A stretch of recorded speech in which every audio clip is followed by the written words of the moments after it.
welcome back again to East Coast DNA for another bonus episode. We've got a little bit of a different guest for us here today. Welcome, Derrick. Thanks for coming over. No problem. So for our viewers that are not familiar with who you are, I'm aware of you mainly because of the Commune here in Pictou County. And being a Pictou County guy myself, I run into you quite a bit around the music scene, different events around town. So one little thing just to kind of get into a little bit about Derrick. Mm-hmm. So you had moved to Pictou County a few years ago now.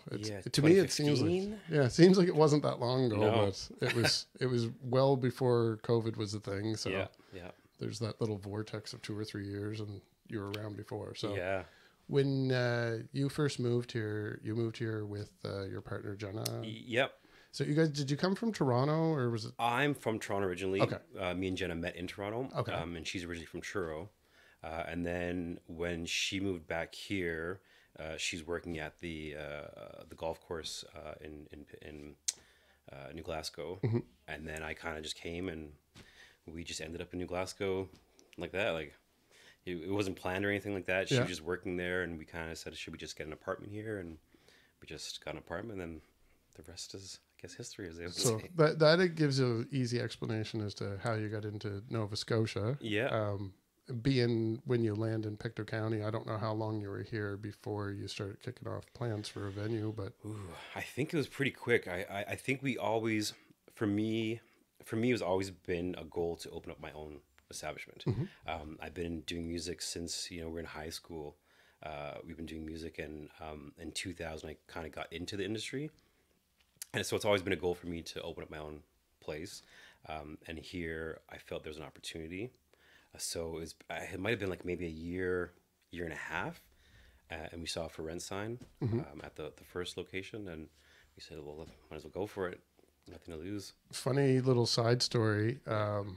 For myself personally, it was interesting because I back then we still had a print newspaper in Glasgow, and I saw an article about these two Ontario people are in Glasgow and they want to open a venue. I'm like, oh, cool, but that particular location, and I know that some of our listeners had actually performed there, so there's a few people who definitely remember the old Commune venue in Glasgow. But growing up, when I was going to high school in Glasgow, across the street from that venue, there's like a little half brick wall with a parking lot there. Yeah. So this is funny for anyone my age that remembers this. We all hung out there because we didn't have the internet. Right. So that was just a common meeting area, was that wall. Nice. And a lot of, there was a good healthy mix of people that were skateboarders. Okay, yeah. So it used to be the people driving by yelling skaters, like the whole preppy versus skater thing. I wasn't even a skater myself. Just the hangout spot. But a lot of musicians were around there too. So I used to hang around talking to different people, what they were doing with their bands and what shows they were going to. Right. And I remember always daydreaming that building across the street would be a perfect all ages club back then, because I was in high school. Yeah. And that's still kind of in the back of my head, is that we could use an all ages club. Yeah, I've heard that a lot. People say that. It was really exciting to see that you opened a venue in there, so I could actually see what it was like. Yeah. And it did well, I think, when you were open. No, it was great. I think, we kind of outgrew it pretty quickly because, not enough washrooms, and, we were renting. And so a couple challenges there. And that's one reason why we stopped doing that, is because it didn't make sense financially to not be able to do what we wanted to do. So that's one reason why we stopped. And you did bring in a lot of bands from outside of town, which no knock on the venues here. I love all of our venues, but there is a lot of Pictou County-based bands. And hello to everyone that's in one of those Pictou County bands. I love y'all, but it's nice to see different bands coming through town. Yep. And even now, where Andrew and I have this podcast, I find a lot of artists that we meet, especially from the Halifax area. Mm-hmm. If they ask where we're from and you mention the Glasgow, they're like, oh, I love the Commune. Like, everyone has been here or performed there. They fondly remember that as a venue that they could go play at. Yeah, and especially when we first opened, there wasn't that many venues or places out here especially. So, and they wanted to get out of, wherever they were, Halifax or wherever. So it kind of worked out for both of us. Yeah. And nowadays, over the whole pandemic, you had a partnership going with Shoebox, and you had opened the venue in there. Yep. And now they're doing their own thing, and you have a new venture using the Commune name. Yeah. So exciting that another location is going to have another venue, because Glasgow's full of venues right now. Yeah, it has grown, which is good. Yeah. So it's the Truro area you're going to be in? It's in Truro, yeah. A little closer, or a little more central, I guess, to things. And it's kind of a new build in the sense of we can put exactly what we need in there to what we think can to be successful. In terms of space, not monetarily, but like, you know, can we have big bands, small bands? Can we have like dining? Can we have, you know, all these different little segments of entertainment and culture and space? Yeah, so the Truro location does, I mean, I don't even have to ask why Truro, because it does make sense as far as it being a central location, and especially where you are known to Pictou County artists and Halifax area artists. You're right smack dab in the middle to get a little bit from both. And for the bands that aren't pulling in 100 or 200 people, they're under that level. I mean, it's really good to have extra venues that they could do a little mini tour of Glasgow and Truro and Halifax. Definitely. But I imagine you hope to get some bigger crowds than that. So what's the capacity going to be for this? We're playing with it right now, but it's a minimum of 150. Okay. But if we do a couple things, which we're working on, we might get 200 around the 200 mark, which I think would be perfect. Yeah. It is split up to two sections, but again, we're working on making it be able to open up, and then it's just one big venue. Now, one thing that you had from the original location, you had a very tiny kitchen. It was pretty much like the size of a shower. So I imagine that when you had opened the second location, that the kitchen was a big thing. So this new location, I am assuming, is a dining establishment as well. Yeah, it's like almost like, you know, third time the charm. The first one, kitchen was too small, or the first one we didn't have a kitchen. The second one we had a kitchen, and this one will have kind of the kitchen and the entertainment space. That's awesome. It'll be something to look forward to. Yeah. And you don't have quite a timeline yet on when the venue is going to be open. Yeah, we're pushing for spring, summer. But I think realistically for a grand opening, I think September might be more realistic. Not to say we wouldn't do, you know, events throughout the summer, just, you know, event here and there. I think it was probably more so in my memory based on lockdowns and whatnot. But when the second location in Glasgow opened, you kind of did a similar thing where there were some events and then there was nothing, and then some events and nothing. But it got the word out anyway. And I think that's, you know, we want to make sure we kind of come correct on this one. Yeah. And as much as we like to start like with what it is, I think that doing the events and the small little get-togethers and things like that would probably be best to kind of grab people from here and also introduce it to people in Truro. Yeah, for sure. You know, and the staffing we wouldn't have to rely too much on, you know, having a full-time staff doing that way. And staffing is hard.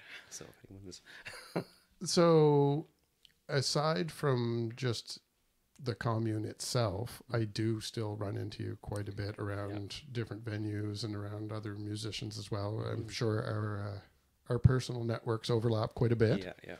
So I noticed you got a Crown Line shirt on there too. So is there anything as far as, I mean, it's been probably almost a year since you've been doing the commune here. Yep. So is there anything that you've been doing music related, or any bands that maybe you want to give a little shout out to? I'm sure there's a few people you've been keeping in contact with. I've kind of went dark for the past couple of months, just trying to figure everything out, but I still kind of, I'm always, you know, looking for new music and following the Billboard charts and following the Music Nova Scotia, trying to see, you know, who's doing things. And I'm still, I love music. That was my first love, was music. You know, we were an artist. We did stuff as performers when I was younger. And then I realized that that's going to be hard to live off of an artist salary or an artist. For sure. You know? So then this was the next best thing, to be in, you know, surrounded by musicians and being able to maybe help them.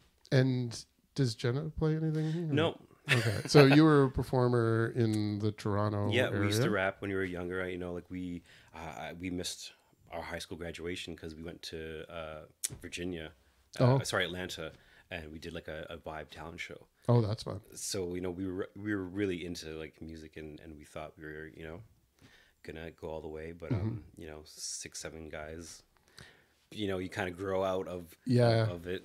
Hard to coordinate that many Yeah, people with the same vision and split the money when you yeah, get paid too, yeah. because it doesn't. It doesn't have a multiplier, which is because there's more members in the band. So No. that's for sure. So when you do open, I mean, you mentioned there might be some events and everything. Yep. Are you thinking that this is going to be like a regular every weekend there's a band, or will it just Yeah. continue to be more event driven? Most likely when we start getting open, like we might do like the Friday and Saturday kind of live entertainment, and it'll vary. Again, we're still working on it, having the ability to have like a duo or just a solo artist in the front half, but Hmm. having a bigger band or DJ or you know, a bigger event in the back. Yeah, if we can open the summer, spring summer, we'll probably be starting to book late March Yeah. for the spring summer. Ooh, we Um, should have an excellent summer based on the way we had our. yeah, It's been a very mild winter, yeah. except for the last week or so. It's been a little cold, but I'm hoping that doesn't mean we have a really long winter and that summer comes soon and we can start going out and enjoying Yeah, some music again. that'd be great. In the meantime, Hmm. is there anything coming up that you would suggest to fans of the show here? Because we obviously the music that you're listening to overlays with the audience that we have here for the show Hmm. too. Because like I said, I see a lot of the same shows and. Yeah, no, I'm just, you know, I haven't been able to get out either to a lot Hmm. of shows, but I like the fact that I still see even more shows now happening at, you know, more venues, so that's good to see. Hmm. Just, you know, like I hope people keep it up, and there are the newer artists that are coming up too. Um, with the pandemic, I haven't really seen that many like new bands. Yeah. I hope they're at home practicing and getting it together, and you know, because you know, it's always good to see new music and new takes on songs and instruments and how they, you know, do things. So I'm hoping that there's some a new kind of There, wave of I did myself because I'm similar passion, I right. guess. Yeah. A lot of the bands that I was introduced to probably just prior to Music Week in 21 and Right. throughout that weekend that would be new at the time. I mean, they're going on a year or two old now. I'm starting to see them performing in the city, and Yeah. I have a little bucket list where I'm crossing. I'm like, I've never seen that band. I've never seen that band, and And I get you're right. I guess there were some like even locally, I think like Shaolin and yeah, Sleepy Kicks and all these bands were, I guess, newer to me. yeah. So yeah, I guess there are. There's a lot of pandemic babies in the Yeah. music industry around here. Yeah. Derrick, when the Commune opens, I'll come up visit you and Jenna and Yeah. capture some performances at your new venue as well. That Yeah. should be fun.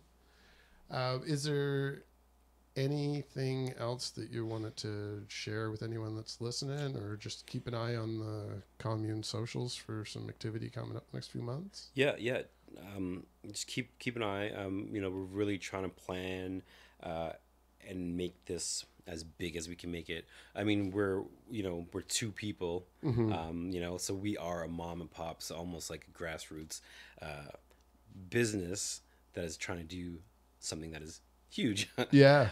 So you know, bear with us, but we're really working hard to kind of make this a universal kind of establishment that if you're not, even if you're not into music, it's still somewhere that you'd want to go and want to be around, and maybe, you know, it'll put you on to different music, or you know, but it's not just for, you know, music and entertainment. It's for Yeah, I believe I'm going to have to paraphrase because I don't remember the original article, but when you first opened the Commune in Mhm. Glasgow, the article announcing that we had a new venue had talked about the concepts that you and Jenna had about having like a community room, yeah, like hence the name, the Commune. yeah. I know you used to have board games and stuff Yeah. down in that old location too. So I don't know. We'll see if that will come back. But like, Yeah. you know, we sometimes say like a cultural community center because we want, you know, we do like we're open, right? We're a community, so if a community wants to do something, we're definitely will try it. Like we've done like fitness events and kind of networking events, and we did a paint nights too. Paint night. Yeah. We did a BYOB, bring your own baby. We're open to anything that would help the community and support community initiatives and things like that. Yeah, that's a couple of things I noticed too with some of the venues. Like there's a couple different venues in the East Coast that have opened that are arcades. Yeah, with a stage, which is cool. I worked in an arcade all through high school. So if I could get more arcade, we had the one Tetris machine in the old one, but if I can get more, I would. But Jenna's like, no. Too many arcades. Yeah, it's not necessarily the overhead because usually you're getting it from someone else who's just taking part of the profit, but it takes up a lot of real estate. That's for sure. I don't know really what it does to the power bill, but not too bad. Just, but it's different. It's fun. It's nostalgic. You know, like absolutely. I don't know. I'm trying to think of some of the other different ones I've been to lately. Like I know the Good Robot up there too has the Mousetrap upstairs. It was cool. Just a cool vibe because I felt when I was going there for the first time, I was like, where am I going? I feel like I left the venue and now I'm being brought somewhere else. So definitely seeing a lot of differences. Like the venues aren't just cookie cutter. Yeah. Bar food band. Like you're seeing a little bit of a variance from each place. And I wonder if that's like the owners, operators are like they're hands on, so they it's not just a it's not corporations dropping in the franchises. It is smaller with ownership. Their own, and they have their own tastes, their own friend circles, and they kind of just all want what they want, which is fine. Absolutely. Now, one question I have that I don't know, maybe we'll end up cutting it off. I'm just curious about your thoughts on it. Yeah. I would have asked you earlier, but we're already recording, so why not? Yeah.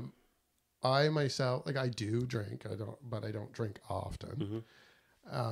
So I always look to see what other things are on the menu if I'm going to be hanging out for a while, because everybody has that awkwardness of everybody drinking, but having something in your hand is usually enough just to make you feel somewhat normal. Yep. And I had mentioned to you that I take my daughter to some shows, and she's a minor, so I mean she has to be out of there by a certain time, but I like to, if I'm at a place, support the local venues too. Yep. Especially ones that aren't huge corporations. Like if they might be struggling to keep the doors open, and I want to keep seeing bands, so I try to support local whenever I can.